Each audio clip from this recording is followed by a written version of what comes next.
Hi, I'm Henry Mohan, Senior Editor with Packaging World, and today I'm coming to you live from SPC Impact in Nashville.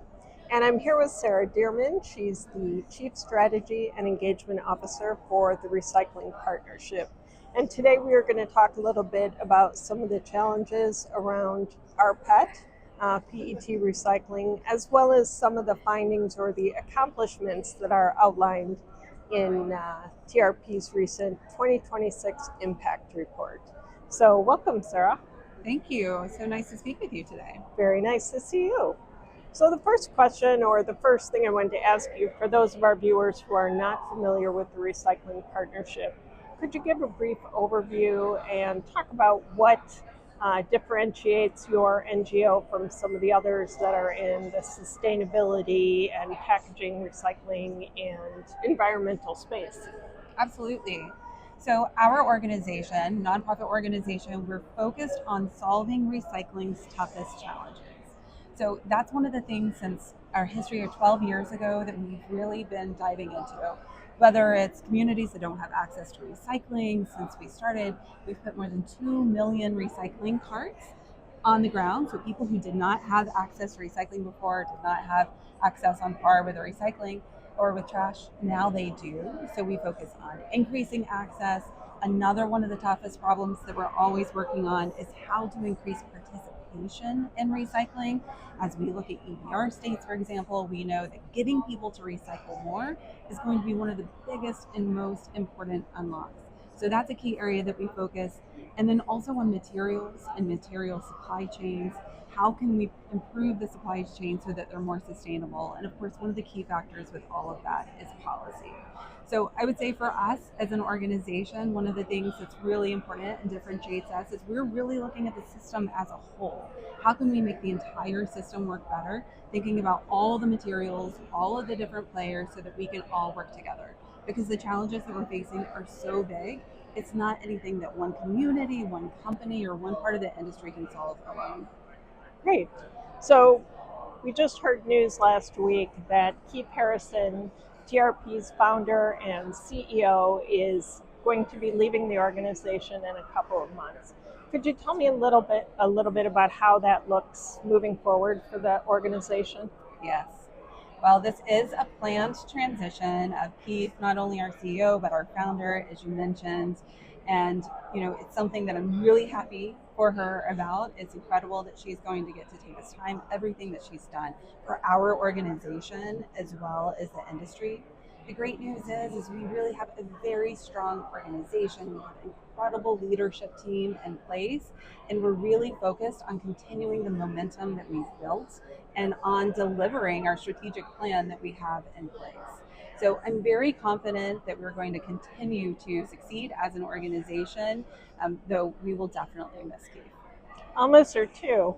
I've really watched as TRP has grown since its founding, and she's just been such an incredible force in the industry. But I have no doubt TRP will move forward with great success. So she's an incredible visionary, and it's really what's led to the enormous growth. I started out on the board of the Recycling Partnership and then moved over to the staff several years ago, and just getting to work alongside her and all of the other leaders in our organization has been incredible. Well, great. I wish you the best of luck. And now I wanted to switch over to something I mentioned when I introduced this conversation.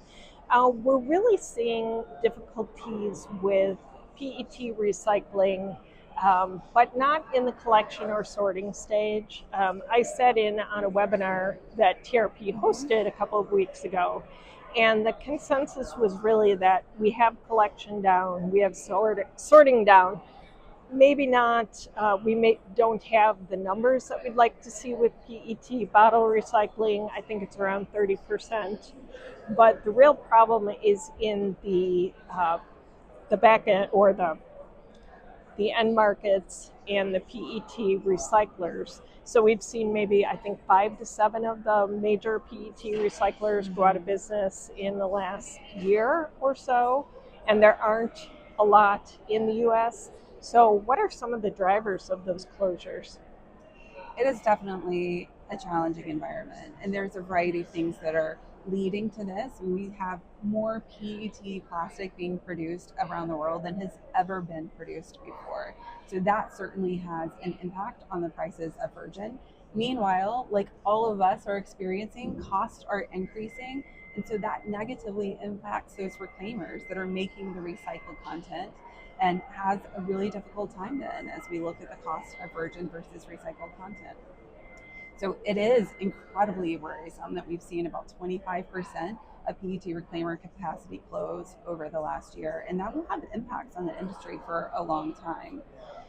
We do see that oftentimes these can be cyclical, right? We've seen ups and downs in the PET and all of the other industries as well. And I am confident that our recycling system is strong and that we're going to continue to be successful. But everyone does have a really important role to play. And what's most important right now is that we get the material purchased. Making the recycled content is only so good if then it doesn't have anywhere to go. And so we're really looking at all of our partners in the industry who make packaging, who have design standards around what needs to go into their packaging. And those are some of the people who make the biggest influence right now to use not only recycled content, but domestically produced recycled content. Mm-hmm. That's one of the really key pieces. We see some companies are certainly still able to continue doing it, and it's those that see that because this pendulum is going to swing back, they're going to return to a place where they have increased pressure to have more recycled content again. So I see the really smart ones looking at this opportunity, holding steady, strengthening their agreement so that they can be successful over time. But we need a lot more people to come to the table for sure. Mm-hmm. I think it's probably especially worrisome right now when we're seeing these EPR mandates for greater recycled content. So despite the fact that virgin materials are even less expensive in some cases now than PCR, and despite cheaper imports, there's going to have to be a solution for domestically produced recycled content. Yes, we definitely need more demand. We're going to have to look at a variety of applications. Packaging is always going to be our first choice so that we can have a circular material. But right now, we've got to just continue to get that material moving. I think as we look over time, we are going to see EPR play a role, but a lot of those mechanisms like eco-modulation and some of the support that the producer responsibility organization will be able to provide to in markets, for example, those are still a little ways out. So it is a tough space in between right now where some of those mechanisms haven't kicked in. There is certainly policy solutions that we are looking at. Some of them, we're looking at creative solutions of how can we pursue tax credits, for example, to help offset the cost. And so I think there's some really unique solutions, but policy takes time to get in place and to get implemented. So it's really important that we get the commitment of all of the brands and producers who are have the ability to use the material. Then we need them to, and we need them to designate domestic recycled content. Okay. So if I understand correctly, TRP created the Circle Act. Yes. Could you explain what that is and how it might increase the domestic supply of rPET? Sure. So one of the things that we know is really beneficial is whenever we can look at federal policy, state by state is, it's a great place to start, but where we can get things that would cover the whole nation, then that would be incredible. And so one of the things that we're looking at there is, again, some of those unique mechanisms. So looking at tax credits in this situation is specifically for infrastructure, so it could help reduce the cost over time to invest in infrastructure for recycling equipment. It's just one piece of the puzzle, but it's one that could be really exciting and could help make a positive impact to those that we need to really be investing in the solutions. Mm-hmm. Mm-hmm. So now I wanted to switch over to your 2026 impact report, and as we sat down here, you explained to me that it speaks of all the accomplishments of the recycling partnership since its inception, so to date. What do you see as some of the greatest accomplishments of the organization so far? When I think about the 12 years and all of the things that we've accomplished, there's certainly many things that we can point to, but one of the things that I get most inspired by are all of the people that we've been able to help, thanks to those who support us as an organization. So, the community recycling managers that we partner with to help make their program better, people who have been wanting to bring recycling to their community for a long time and haven't been able to. And by going in and helping to provide a grant and technical assistance to help them know what a good system looks like and able to then move from no recycling to recycling, those are certainly the pieces that really stick with me when I'm able to meet those individuals. But it goes beyond that as well. I'm really proud of the work that we've done around the materials. One I've worked on for a while is polypropylene, for example, and when we launched the Polypropylene Coalition, being able to achieve the 60% access rate so that it could be widely recycled, that's not something that we're able to achieve very often in this industry, where you can see a real measurable increase. And so that's something that really drives us as a partnership. And as we look at opportunities around materials that are going to need additional support, certainly PET, but PET thermoforms or filament flexibles, as we look at the future of that in EPR states, that's what continues to give me hope and motivation to know that we can do it. One of the stories that I'm most excited about in the impact report is the work we've done over the years with the state of Michigan. So we started working with the state about 6 years ago, and they had set a bold goal to really increase recycling in the state. And they have a long way to go. A lot of communities didn't have recycling, and some of those that did were underperforming. So over these years, we've worked with them to bring recycling to more communities, provide grants like in Flint, Michigan, to launch education initiatives across the state. And so in this time, we've seen recycling rates increase from 14 to 25%. Wow. Right? So as we think about this enormous task we have in EPR states and goals that seem, at times unattainable, when I look at that and see what a state has done voluntarily with so many communities and organizations like ours and able to see that measurable increase, then I know that it's possible, especially when we look at the level of investment and incentives that are going to be provided in EPR states. Okay. So you talked about getting polypropylene to that 60% recycling rate. And I spoke with Starbucks about the development. And I think that really speaks to how important collaboration is within recycling and moving sustainable packaging forward. Could you talk a little bit about how important it is to TRP and how you develop those relationships? Absolutely. There are so many people in this industry who play a critical role. And as I mentioned earlier, no one can do it alone. So it is essential that we come together and we partner and we leverage each other's strengths.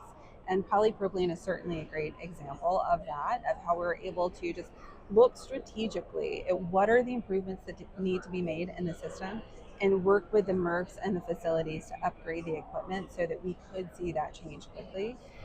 But it also took partners like Next Gen Cup Solution and Starbucks and Keurig Dr. Pepper and so many of the other partners over the years that invested in the solution, saw the possibility, and then helped make it possible. Okay. As we sat down here, you also said to me how important the consumer piece is.